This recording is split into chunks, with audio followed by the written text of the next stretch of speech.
Hello friends, welcome to Study IQ. My name is Dr. Mahipal Singh Rathod, and in this lecture I will be discussing the issue of Khalistan and the Operation Blue Star.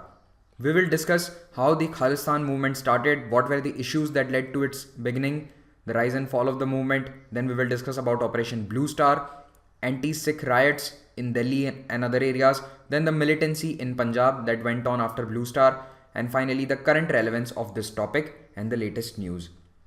Study IQ has launched its pendrive courses for UPSC, IAS, IPS examinations, and we already have our courses for SSC, CGL, CHSL, and bank exams.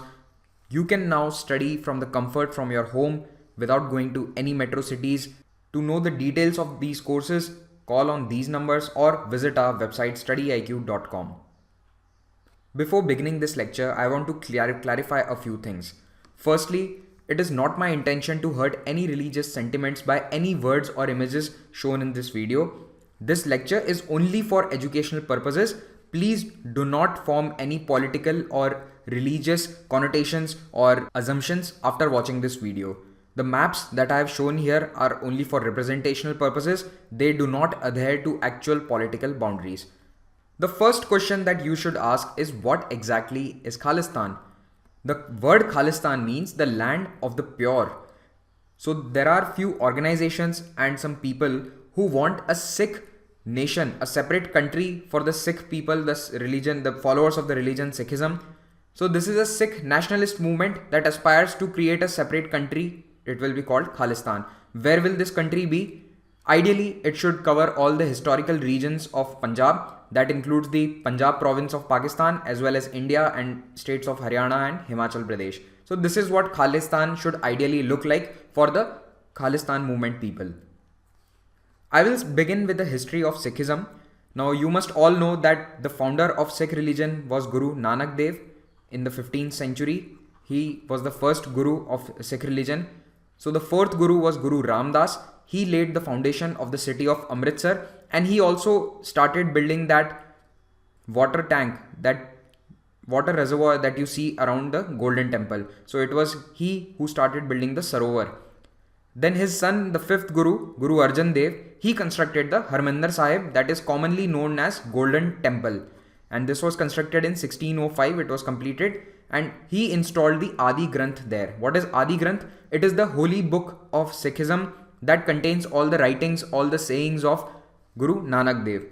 So he constructed Harmandir Sahib, and the lake or the water body in which this Harmandir Sahib is situated, that was built by Guru Ramdas before him. Guru Arjan Dev was executed by Jahangir because Guru Arjan Dev, had supported Jahangir's son when he had rebelled against his father. So Jahangir got angry with this and he executed Guru Arjan Dev. Since this time, the Sikhs were constantly in fight with the Mughal Empire. Throughout the 17th and the 18th century, they were constantly in clashes with the Mughal Empire, and later on in the 18th century also with the Afghan Durrani Empire. Ahmad Shah Abdali was the founder of the Durrani Empire, and he also attacked Punjab, and there were constant clashes between the Sikhs of Punjab region and Afghans. This is the Harmandir Sahib, commonly known as the Golden Temple, because it has a large coating of gold which was put on it by Maharaja Ranjit Singh Ji. So this is the water reservoir that you see around it, and this is the actual building. This is the Harmandir Sahib or the Darbar Sahib where Adi Granth is kept. During the 18th century, the Sikhs organized themselves into various divisions. They were called mislis. So there were multiple mislis, but they all came together whenever they wanted to attack, or whenever they were attacked, they wanted to defend themselves.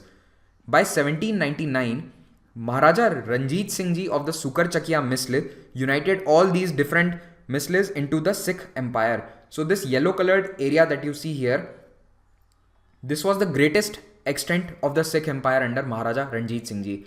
This empire lasted for 50 years. It was defeated by the British in two Anglo-Sikh wars, and they divided the state into different areas, and this was what it looked like finally in the 19th century. All the pink colored area that you see, that is directly administered by the British rule. All the yellow colored areas that you see, they are princely states. So the princely states of Bahawalpur, Patiala, then in the north here was Kashmir. All these were princely states, and the pink colored area was directly administered by British rule. Now you can clearly appreciate the fact that the Punjab of Pakistan is much larger, and after partition, what stayed in India is much smaller part of the Punjab. Most of the area of Punjab went to Pakistan after the partition in 1947. Now we come to the 20th century history. In 1920s, there started a movement called Akali movement in Punjab. This movement was basically for bringing reformation in Gurudwaras. Most of the Gurudwaras were occupied by different families or saints called Mahants, and they had their own personal rule in that Gurudwara. There was no unified structure governing all the Gurudwaras, no common administrative body. So there started a movement called Akali movement.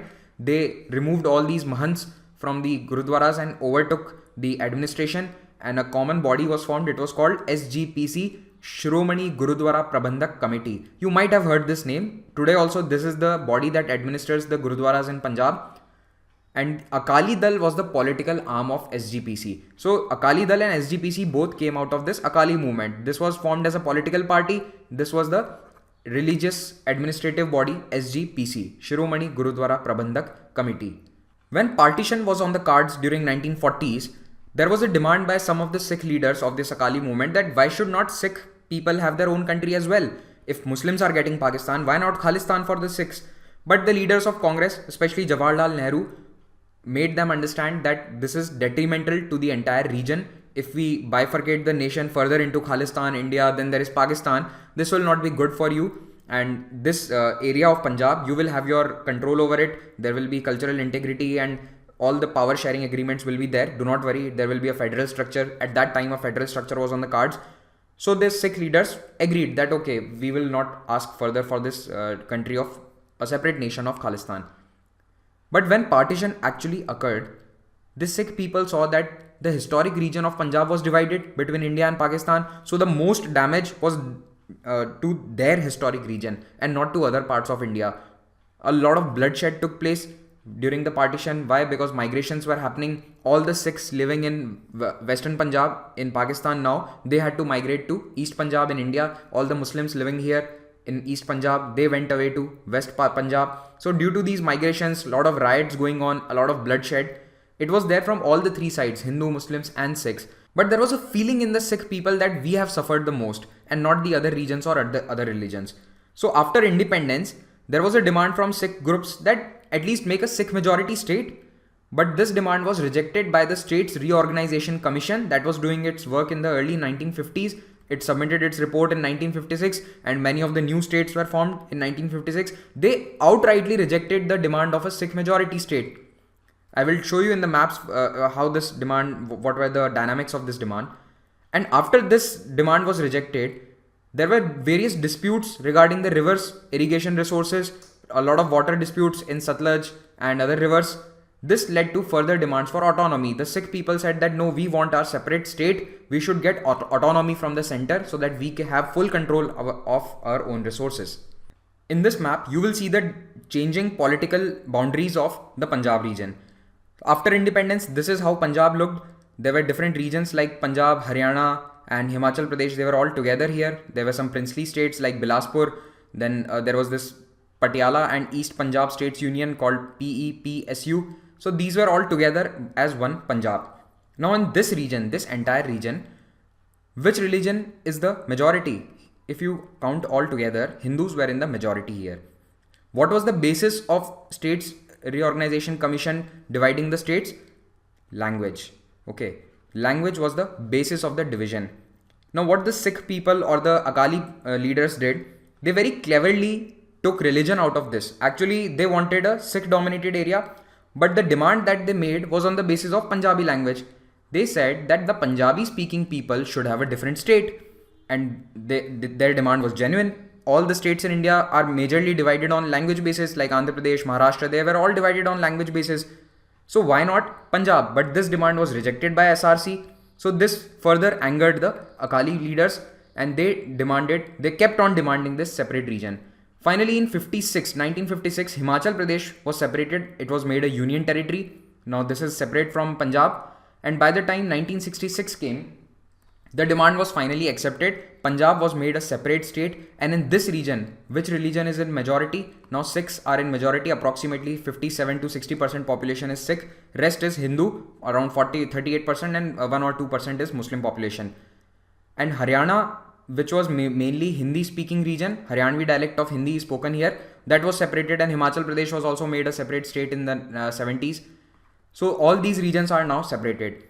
The original demand was of a Sikh majority area that was accepted, Punjab, but very late, not in the 50s.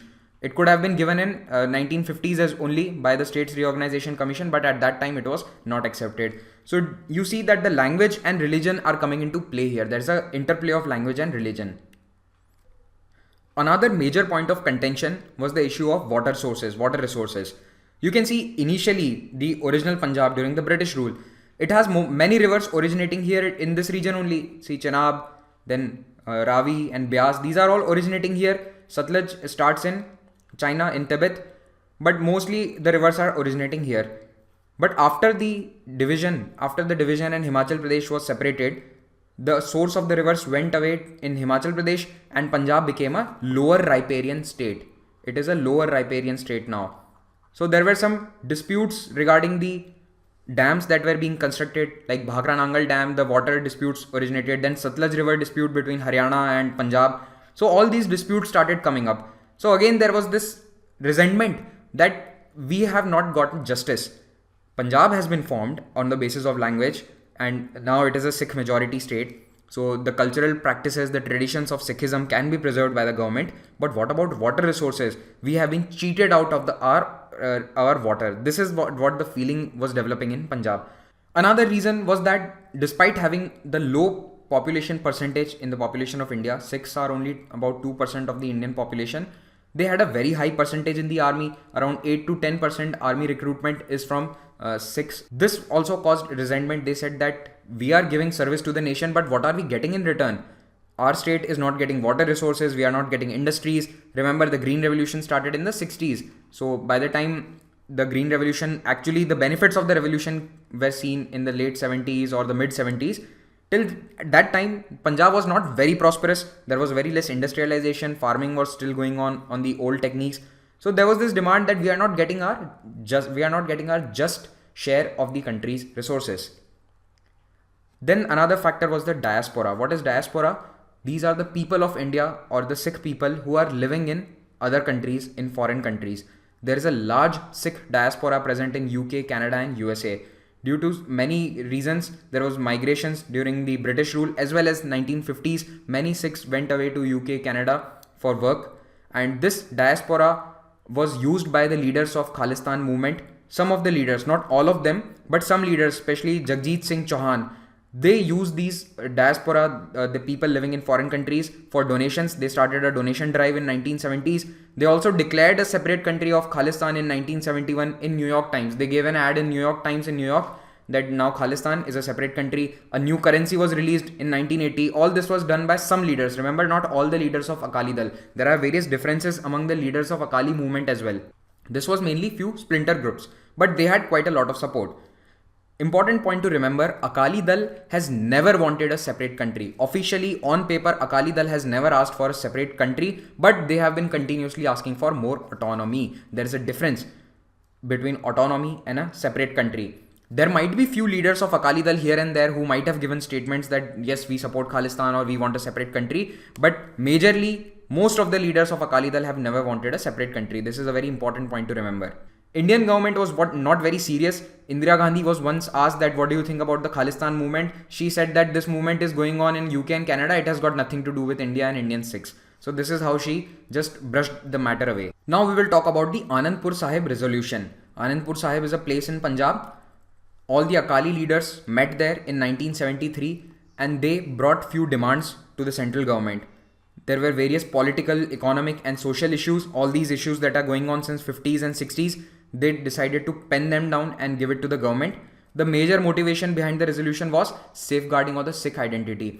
This was also a major concern. Everyone was worried that India is becoming a Hindu nation. Congress is dominated by Hindus. We are not getting our representation. Akali Dal was not even in power until late 67. They did not even get power in Punjab for 20 years. It was ruled by Congress. Most of the chief ministers were Hindus. So there was this feeling that the Sikh identity is being lost somewhere. So they wanted a secure state structure which was decentralized. They told the central government that if the constitution says that India is a federal country, then prove it. Give us federal features. Make the states more autonomous. Give us more powers. Why center is interfering with all the schemes of Punjab? Why are you keeping everything under your control? Give the powers to the state of Punjab. So the major objectives were written down. There were 7 major objectives of this Anandpur Sahib resolution. First was transfer of the federally administered city of Chandigarh to Punjab. Chandigarh was made a new capital for Haryana and Punjab. It was a common capital and a union territory. But Punjab said that no, give Chandigarh only to Punjab. Why was Chandigarh developed as a new capital? Because the old capital Lahore had gone to Pakistan during partition. Then they also said that some areas of Punjabi speaking people are still inside Haryana, so they should be transferred to Punjab. Decentralization of states under the existing constitution. As I said, federal structure, show it that it is a federal structure, and limiting the central government's role. Then there were call for land reforms and industrialization, because Green Revolution was giving more money to only the farmers who had more land. What about the workers, the agricultural workers who did not own any land? They were not part of this prosperity. So they demanded land reforms, industrialization of Punjab, and they wanted to safeguard the rights of weaker section of the population. Enactment of an All India Gurudwara Act, so that all the Gurudwaras in India could be administered under one body, the SGPC.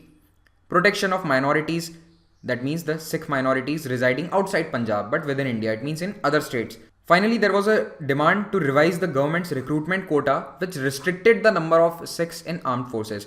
By early 1970s, Army had 8 to 10% Sikh soldiers. What is the population of Sikhs in India? Just 2% of the population. So Army put a restriction that now no more Sikh soldiers will be recruited, or little less soldiers will be recruited. There is already a high percentage of Sikh soldiers. So the Akali leaders were against this. They said that this is a good source of employment for our youth and you should not put any restriction on this.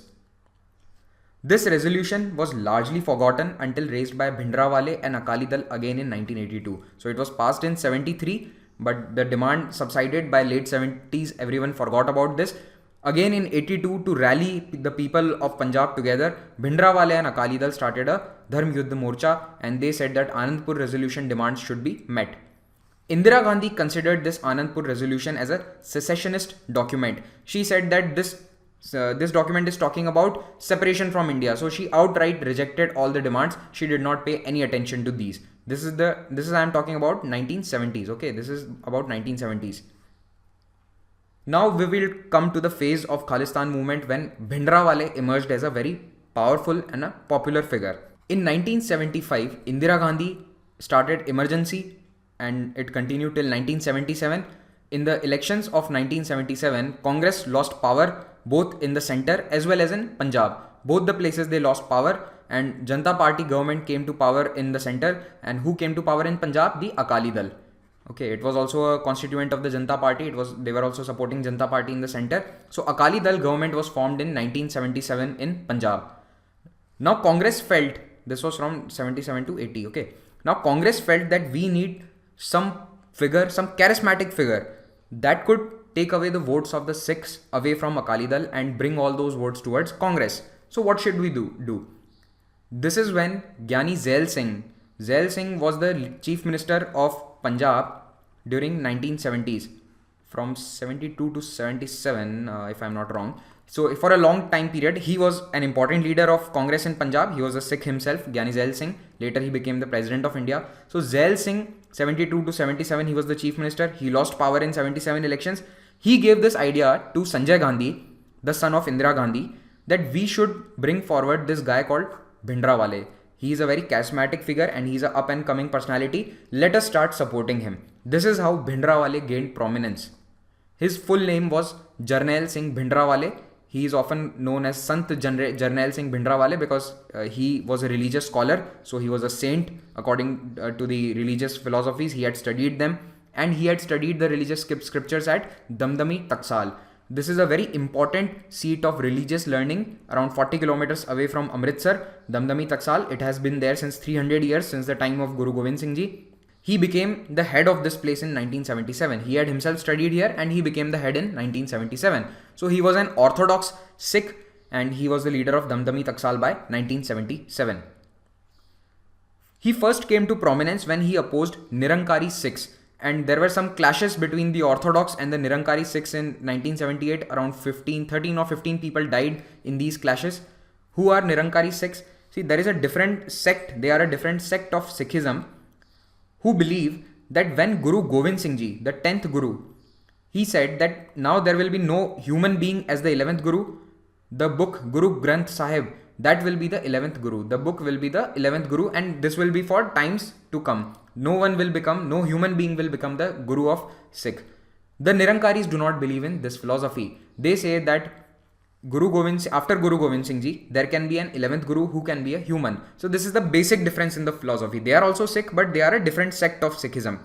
He opposed the Nirankaris. He said that this is blasphemy. You cannot say these things, that Guru Granth Sahib cannot be the Guru. This is an insult to the book, to the holy scripture. And there were some clashes between them and many people died in these clashes. This is when Bhindranwale suddenly emerged as a political and a popular figure. In 1977, Akali Dal government was formed after the end of emergency, and this is when Gyani Zail Singh, the ex-chief minister of Punjab, and Sanjay Gandhi, this is Sanjay Gandhi, the younger son of Indira Gandhi, the younger brother of Rajiv Gandhi, they started supporting Jarnail Singh. Zail Singh brought him forward that let us support him, let us give him money.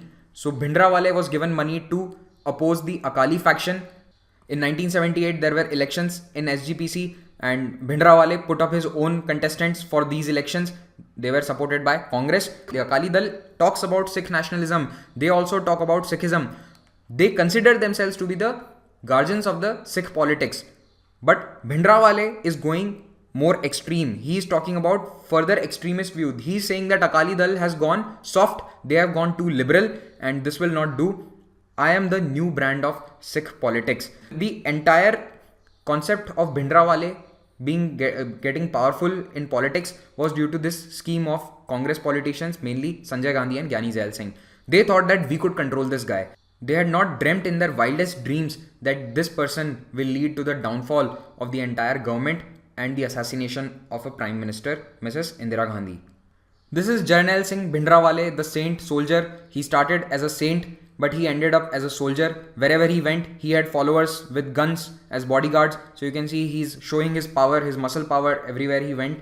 And he became a very charismatic and a popular figure throughout Punjab region. He got many followers. This is when Punjab starts burning.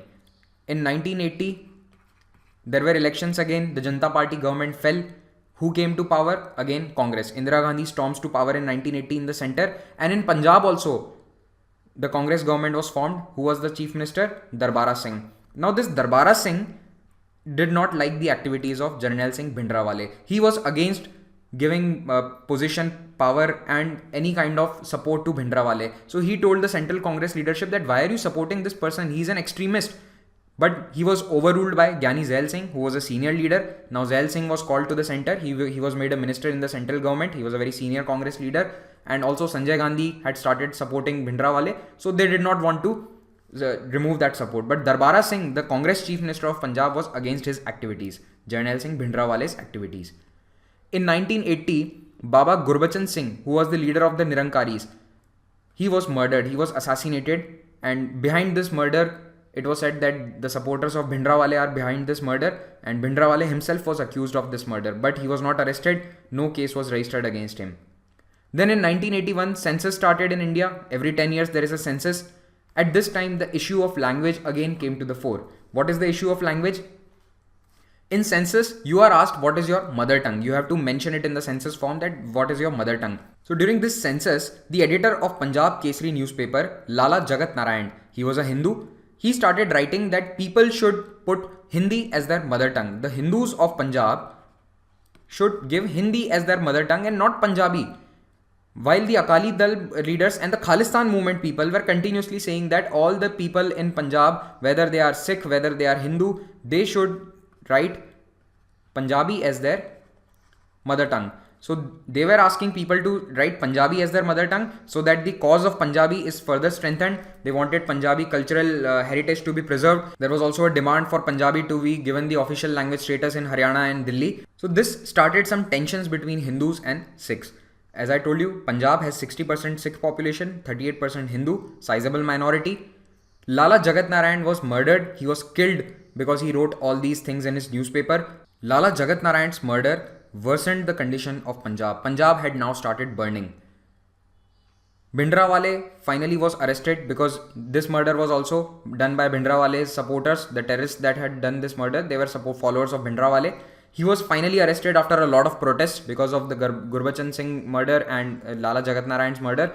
He was arrested, but he was released after few days, hardly 2 or 3 days, because his supporters started violent activities throughout the region. There was violence by his followers, and when he was released from the prison, there was a statement given by Gyani Zail Singh, who was the Home Minister of India at that time. In the parliament, he gave a statement that there is no evidence against Sant Jarnail Singh Bhindranwale, and that is why we have to release him. After this arrest and release, he started gaining cult following.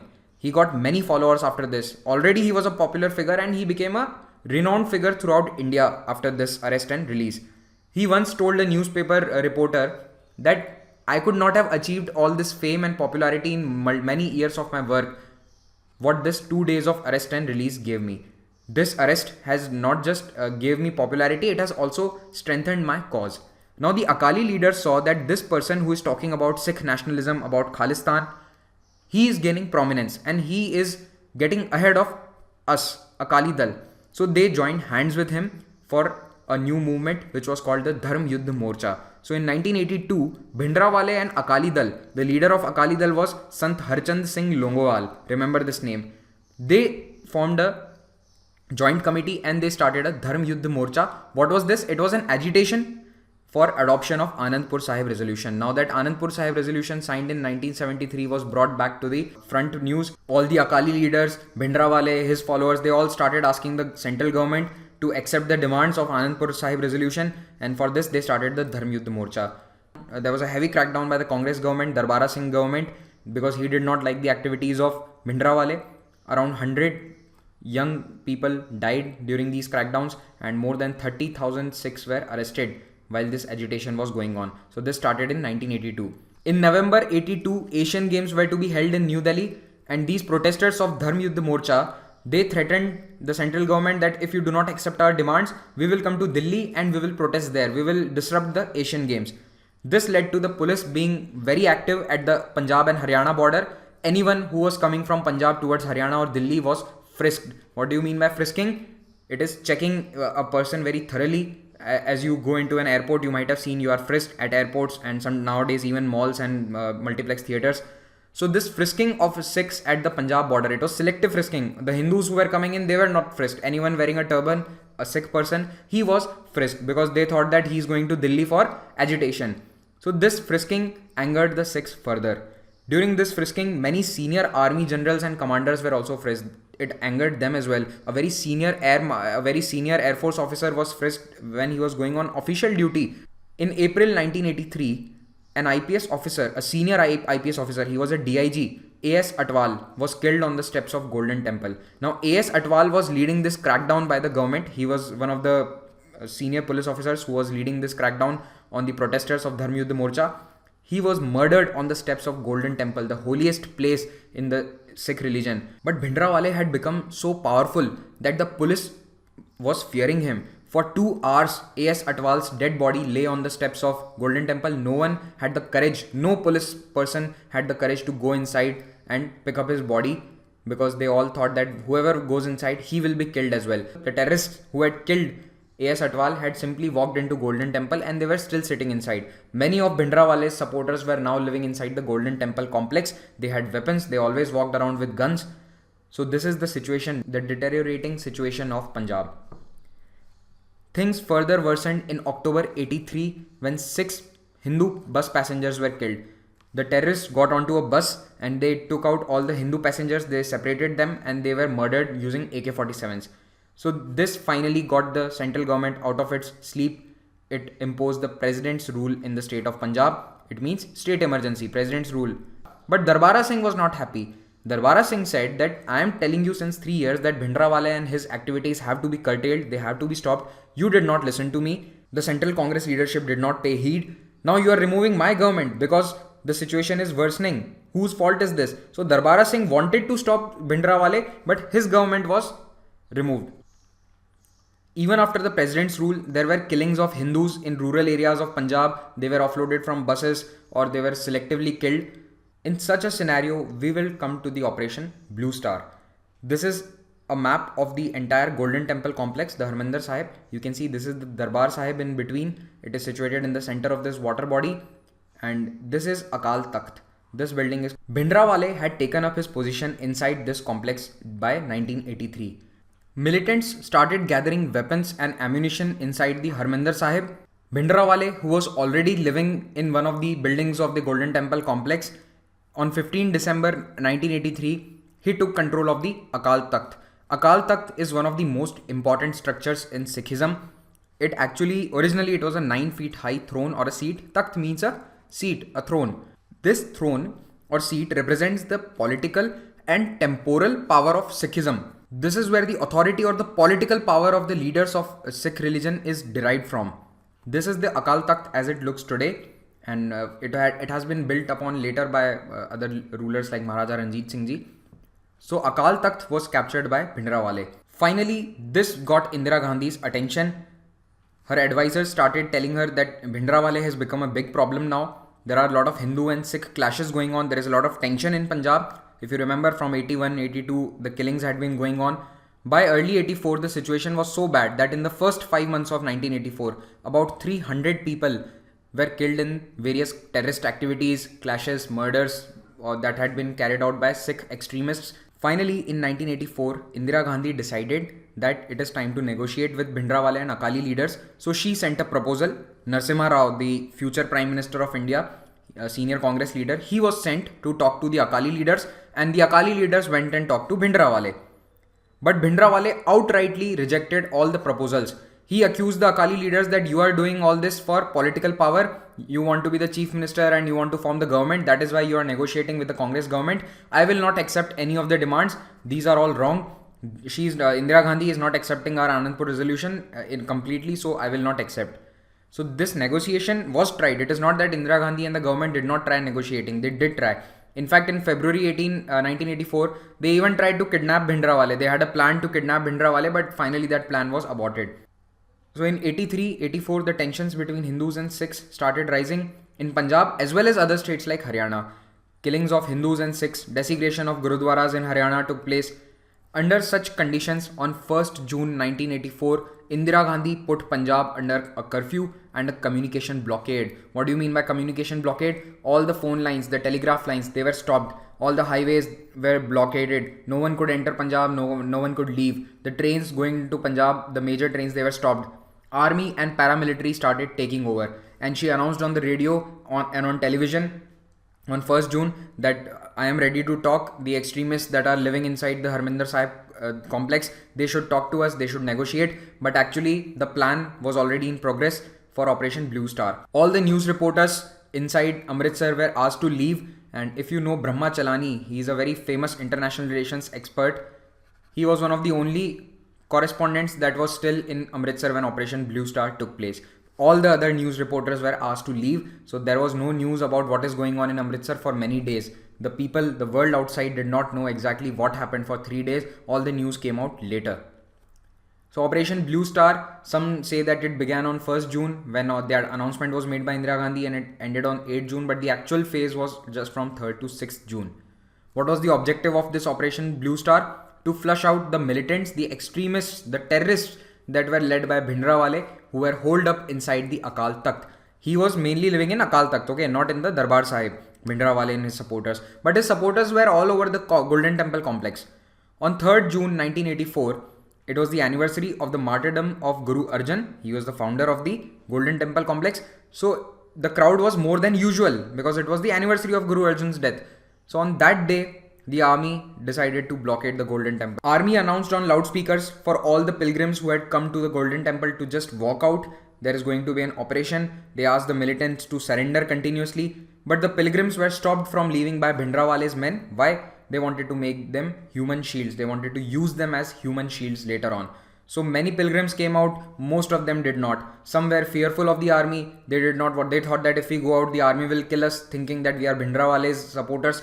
So many pilgrims stayed inside, and that is why there were a lot of civilian casualties during this operation. On the Indian Army side, the operations were led by Major General Kuldeep Singh Brar, and who was the Chief of Army Staff at that time, General A.S. Vaidya. So he was the Chief of Army Staff, and the person, the general who was leading the operations on the ground in Amritsar was Major Kuldeep Singh Brar. Bhindrawale also had professional help. A senior army officer of the Indian Army, Major General Shahbeg Singh, he had retired from the army and he had joined Bhindrawale. This person, Major General Shahbeg Singh, had trained the Mukti Wahini during the 1971 Bangladesh Liberation War. He had trained the Mukti Wahini, so he was expert in guerrilla warfare tactics and how to fight a war. He himself was a senior major general. He was a major general in the army. So he also had military knowledge, tactical know-how. So he trained all these supporters of Bhindrawale, the men of Bhindrawale, inside the temple complex. This is Major General Kuldeep Singh Brar, and this is General A.S. Vaidya. So on 5th June evening, the fighting began. Army took heavy casualties initially as they underestimated the militants' firepower. They did not know that Major General Shahbeg Singh had been training everyone inside. The militants also had anti-tank guns. Now they imagined that they would have some weapons like AK-47 etc. But the militants had anti-tank guns. They had rocket launchers, they had machine guns, and they had positioned snipers on all the tallest buildings inside the complex. So they fought like a trained army, a trained militia. The officers, commanders had not anticipated this. That is why in the first phase there were heavy army casualties. To counter these anti-tank guns, the rocket launchers, Major General Kuldeep Singh Brar had to take a very important decision, that was to bring in tanks. Now on 6th June, tanks were called in and they started attacking Akal Takht, because as you saw in the earlier picture, Akal Takht is a 4-5 story building. They were firing from those higher stories. That is why tanks were called in to attack the Akal Takht. It was heavily damaged and the library also caught fire. There were ancient manuscripts in that library, ancient Sikh manuscripts that caught fire. They were destroyed. Bhindrawale died fighting. Major General Shahbeg Singh also died fighting along with his men. This is the Golden Temple complex. Again, I'll show you Akal Takht. This is Akal Takht. This is Darbar Sahib. There were clear instructions to the army not to fire a single bullet on the Darbar Sahib, and mostly this was unharmed. There are some few bullet marks on the Darbar Sahib as well, but there were no firing by tanks or anything here. The major damage was to this building, Akal Takht. Tanks came in from this on this path and they fired upon Akal Takht. This library also caught fire. The reference library, this treasury was also destroyed up to some extent. For those of you who are interested in the military tactics, I have put up this map here. You just pause and watch this. We do not have time to discuss the military tactics here. This is the Akal Takht before Operation Blue Star, and this is after the Operation Blue Star. You can see it is heavily damaged. So this made the Sikhs all over the world very angry. After the operation was over, the army discovered a large cache of weapons, bullets, the many anti-tank weapons, grenades. All these were discovered from the complex. So this proved that Bhindrawale and his men were ready to fight. They were in for the long haul. So the military objective was achieved. What was the objective? To flush out terrorists. But was this a victory for Indira Gandhi and the government? No, it was a big political blunder, because the 1 crore Sikhs living in Punjab and the millions living throughout the world, they became angry. Their religious feelings were hurt because the army had destroyed the Akal Takht, one of the most important religious sites in Sikhism. Also, bullets were fired upon the Darbar Sahib. This angered the Sikhs all over the country as well as the world. What were the casualties? 248 soldiers of the Indian Army suffered from injuries. 83 soldiers were martyred.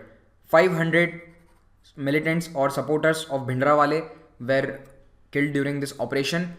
And the number of civilians is disputed.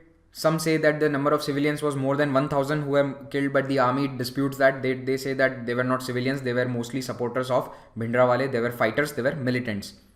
As soon as this Operation Blue Star was over, the same day and in the coming days, a crackdown throughout rural Punjab was carried out by the army and the paramilitary to crush the remaining militants. So Bhindrawale himself was staying in Golden Temple complex, but his supporters were throughout the area of Punjab in rural gurudwaras, everywhere in villages. So they were flushed out by the army. This crackdown happened in the days and weeks after the Operation Blue Star. After Operation Blue Star, 2,800 soldiers of the Sikh regiment of the Indian Army resigned, or they deserted their posts, or they showed insubordination to protest the army action in Operation Blue Star. So this was perhaps the first and the last such event that the Indian Army has seen. Mass desertion, 2,800 soldiers. But after 5 or 6 years, around 2,300 were reinstated, and some of them were not reinstated, but most of them were taken back by the army. Now we will discuss the deadly fallout of the Operation Blue Star. The anger of the Sikh people and the Khalistani militants boiled over, and they murdered Indira Gandhi. She was assassinated on 31st October 1984. The Prime Minister was assassinated right outside her home in New Delhi by her Sikh bodyguards. She had refused to remove Sikh bodyguards from her protection. She was given this intelligence report that your bodyguards will try to murder you, but she said that no, this will send out a wrong message. I trust my bodyguards completely. But she was murdered by 2 Sikh bodyguards, and this was on 31st October 1984. Then in 1985, an Air India flight 182 named Kanishk, that left Montreal for New Delhi, it was bombed, and all the 329 passengers traveling in it were killed. So this bombing was done by the Canadian extremists or the militants living in Canada who supported Khalistan movement. Most of the passengers were Hindu, so that is why this flight was targeted. It was considered to be the largest aerial attack in the world before 9/11. 329 passengers dying in a single accident or a bombing. After this operation in 84, there was a crackdown on Akali leaders as well, and throughout the Punjab there was a state of emergency, president's rule. But finally, the Akali Dal leaders, they signed an agreement with Rajiv Gandhi, the new Prime Minister of India. In 1985, an agreement was signed between Akali Dal leader Harchand Singh Longowal and Prime Minister Rajiv Gandhi, the Punjab Accord of 1985. But it was completely rejected by the Khalistan supporters and also many leaders of the Akali Dal. So Harchand Singh Longowal was assassinated by Khalistani terrorists because he signed an agreement with PM. According to the other leaders, all the demands of the Anandpur resolution have not been met by these accords. That is why they criticized Harchand Singh Longowal, and he was assassinated by the Khalistan terrorists. Next was General A.S. Vaidya, who was the Chief of Army Staff during Operation Blue Star. He was also assassinated in 1986, a couple of years after the operation. So you can see a lot of people were killed as a fallout, as a result of the fallout of this Operation Blue Star. The commander of the operation, Major General Kuldeep Singh Brar, who himself is a Sikh, he also has a great threat to his life. For the past 32 years, he has been living his life under the protection of the army and the police. So he lives in under top-notch security. But still, there have been 7 assassination attempts on his life. In 2012, very recently, he was attacked by a Khalistani terrorist in London. His throat was slashed. You can see his bandage here. So he said that I am a Sikh myself. Whatever I did inside the Golden Temple complex, I was not happy with it, but it had to be done. It was necessary because they were terrorists who were hiding inside Akal Takht. They were wrong in taking weapons, in taking guns inside the holy shrine. So that had to be done, and I am myself a Sikh, and our intention, the army's intention, was not to insult the religion or the religious buildings. Right after the assassination of Prime Minister Mrs. Indira Gandhi, anti-Sikh riots began in Delhi and other cities of India, but the worst affected city was Delhi, because Delhi has a large Sikh population. Around 2,500 to 3,000 Sikhs were killed in these riots on the streets of Delhi. You can see in these photographs, the Sikh people were taken out of cars, autos and trucks. They were beaten to death on the streets of Delhi. And local Congress leaders like Sajjan Kumar and Jagdish Tytler were charged for inciting the mobs.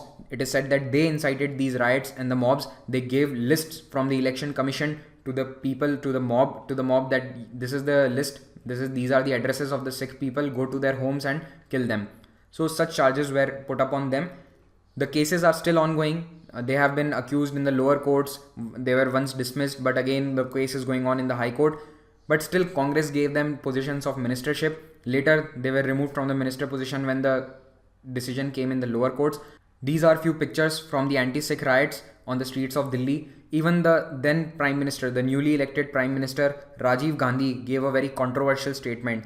He said that when a big tree falls, the ground shakes. कुछ दिन के लिए लोगों को लगा कि भारत हिल रहा है, लेकिन जब भी कोई बड़ा पेड़ गिरता है तो धरती थोड़ी हिलती है. Do you think that after Operation Blue Star, killing Bhindranwale and all his supporters, that militancy declined? The Khalistan movement was gone? The answer is no. The Khalistan movement was still there. Other leaders, although not as charismatic as Bhindranwale, but they took up his position, and militants again took control of Golden Temple after a couple of years, and to remove them, another operation had to be started called Operation Black Thunder. So in 1986, there was Operation Black Thunder 1. Militants were flushed out of Harminder Sahib, and again they took control of Harminder Sahib after few months, and again in 1988 there was Black Thunder 2. So both these operations were successful, and this time around there was a difference. The leadership was given to National Guard as well as the Punjab Police.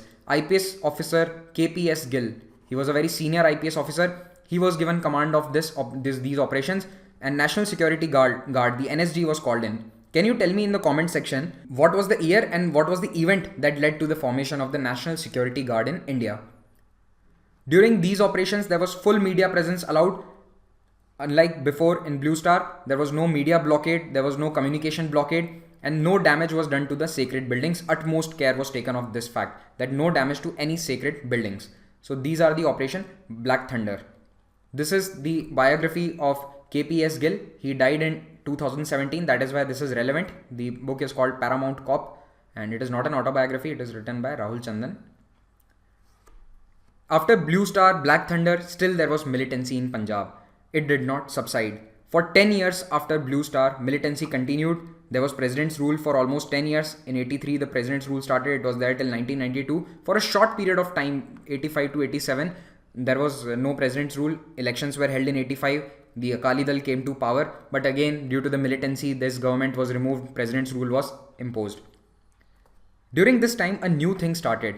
ISI, Pakistan government, started helping the Khalistani militants. ISI trained many terrorists of Babbar Khalsa and other organizations. These were the organizations that were formed in the 1980s, Babbar Khalsa and the other organizations. Many of the terrorists who were caught, they confessed that yes, we were trained by ISI in training camps in Punjab. Operation Wood Rose was started by the army in 1984. It continued till 92. The insurgency subsided due to this crackdown by army and police. There was heavy crackdown, and due to this crackdown, there were many accusations of human right abuse on the military and the police. 10,000 youth of Punjab died or went missing during this time period. Some organizations say that this number runs into tens of thousands, around 1 lakh, but 10,000 is a little bit accepted figure. Around 10,000 youth went missing or they died. In 1992, there was some peace, some semblance of peace. Elections were held. Congress again came to power. The chief minister was Beyant Singh. But Beyant Singh was assassinated in 1995 in the secretariat itself. So the sitting chief minister was assassinated in 1995 by a bombing. So you can see, although there is general peace and calm, but still terrorist activities are going on. But this was one of the last major bombings. These organizations, they have been crushed in India by the army, but they are active in countries like Canada and UK. So organizations like International Sikh Youth Federation, the Babbar Khalsa International, BKI, they are active and they try to gather funds from the Sikh communities, the diaspora.